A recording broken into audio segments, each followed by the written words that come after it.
Soundproofing an apartment door for $25, and this is specifically for people who can't really modify things permanently or you just don't want to. I'll start with the biggest mistake people make when trying to block noise from a door. They completely ignore the gaps. If your door has gaps, noise is passing straight through them. So step one is sealing around the door, both sides and the top specifically. And we'll do the bottom after.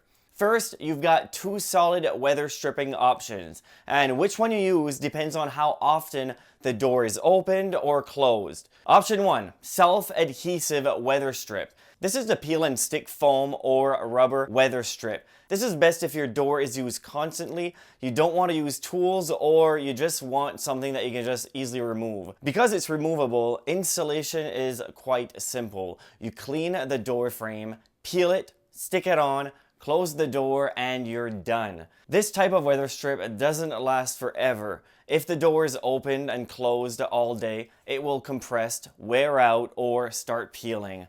But for a bedroom door, office door, or an apartment door that isn't abused non-stop, it works surprisingly well for the price. I'll have a link in the description below of everything I talk about in this video and also a sound test of this very product. Here's a really simple trick a lot of people overlook. Once you think everything is sealed, turn the lights off in the room you're in and leave the lights on in the hallway or the other room.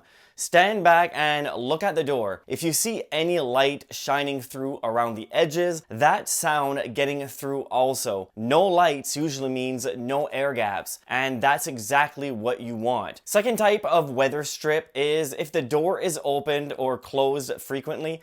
The peel and stick weather strip usually isn't the best long-term option, so in that case, a screw-on door seal kit makes a lot more sense. This is the type that uses a thin metal strip with a rubber gasket that presses directly against the door. It attaches directly onto the door casing, screws on. Yes, you might think that it is a little bit more permanent, but it's not really, because you can just seal it with spackle and sand it and repaint it if it comes to that.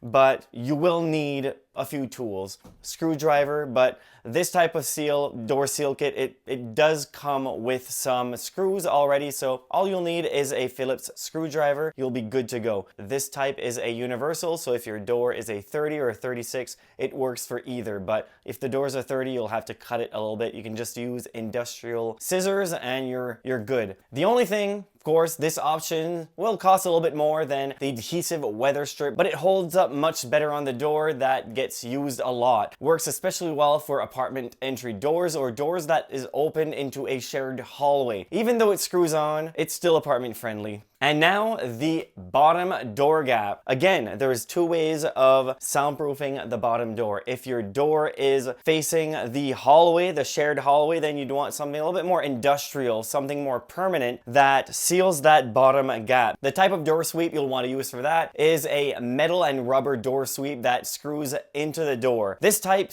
presses firmly against the floor, which creates a much tighter seal than the slide-on option. And this tighter seal does make a real difference in the testing when you're dealing with hallway noise, voices, or doors opening and closing from outside units. Because it's screwed in, it also holds up a lot better over time. On doors that are open and closed constantly, slide-on door sweeps tends to shift, loosen, or wear out faster. Even though it screws into the door, it's easy to deal with later. When it's time to remove it, you take it off, fill the small holes with spackle just like you would have done with the casing, and you're done. If you're dealing with an interior door, however, if this is a bedroom or office door, a U-shaped door sweep usually makes more sense. This one slides onto the bottom of the door. No screws, no tools. It makes it ideal for apartments and for doors you might want to adjust later. If it does restrict airflow too much, or you notice the room getting a little bit stuffy with the door closed, you can slide it on and off just as easily. You can also test the fit right away. Slide it on, close the door, and you'll immediately see if the door is dragging or sealing the gap properly. From a soundproofing standpoint, this helps block one of the most direct noise paths, sound traveling through the bottom of the door. It's not meant to do all of the work on its own, but combined with sealing the sides and top, it helps complete the seal of the door or the entryway. That balance between effectiveness and flexibility is why this option works so well for interior doors in apartments. About $25 can get you there, but if you are willing to spend a little bit more, let's just double your budget to $50, because these door panels, now if you look up soundproof door panels on Amazon, these things come up everywhere. Different types of sellers, but most of them are exactly the same. The reason I bought it is because when you read the reviews, a lot of people say that it works really good at blocking noise, but here it's a cold insulation curtain. Now on the bag itself, it mentions nothing about sound blocking, but in reality, the denser, the heavier, the thicker the product, the more sound it's going to block. Anything like this that is a material, it's mostly to absorb noise. It's not really going to block noise, but it will make the room sound better by absorbing the noise and getting rid of that echo. But sometimes sealing the door is not enough, and a little bit more does help quite a lot. A few more decibels can be effective. Now, what I'll do a before and after test of this very product using my decibel meters, the only test online that I was able to find, and we'll be able to find out exactly how much noise it blocks and if it's something that is worth promoting. I've been trying to find somewheres online where somebody posted their results, couldn't find it, we'll do it. Let's do it right now.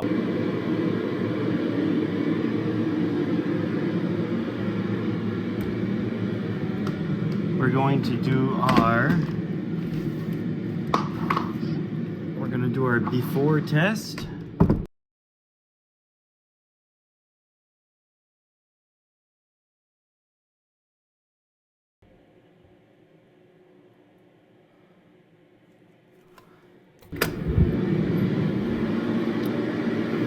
As you can hear with the sound test, even just the door, it soundproofed quite a lot. It reduced it by 15 to 20 decibels, and this is just a hollow core door, which means it's hollow on the inside and it's just held together by a honeycomb cardboard contraption. So think if this was a solid core door, if this door was completely solid, it would actually block even more noise, but then it wouldn't be a video for soundproofing for $25, would it? Now let's install this one, and one thing I already had on this door was a Velcro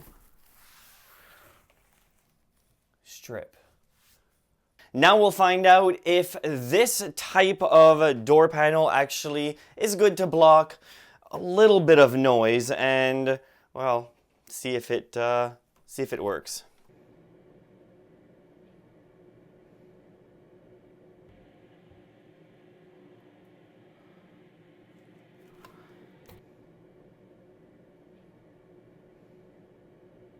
As you saw, it did have quite a noticeable decrease of noise going from this room to the other. The first decibel test without the curtain, it was hovering around 54 decibels. And after, with the curtain, it was hovering around 51 decibels. So as you could see, it decreased between 2 and 3 decibels. You might not think that is a lot. What that amounts to is every 3 decibels that you decrease, it decreases the amount of energy in half. However, if you decrease it by 10 decibels, it decreases the amount that a human ear can hear by half. Now, if this curtain alone reduces by 2, 3, maybe even 4 decibels, and then the door sweep and weather stripping, the type of weather strip that you might use, decreases the amount of decibels by another 6, 7 decibels, then you'll have your 10 decibel reduction. If you can reduce the amount of noise coming through the door by just spending $25 to $75, in my opinion, I think that's pretty good if you live in an apartment and you can't do anything, any type of construction. However, if you do want to hear the sound test of the door sweep and the weather strip to see if it is actually something that you want to buy, video right there. You'll hear the sound test before and after, and then you can decide. Thank you very much for watching. Until next time, assuming that you subscribed.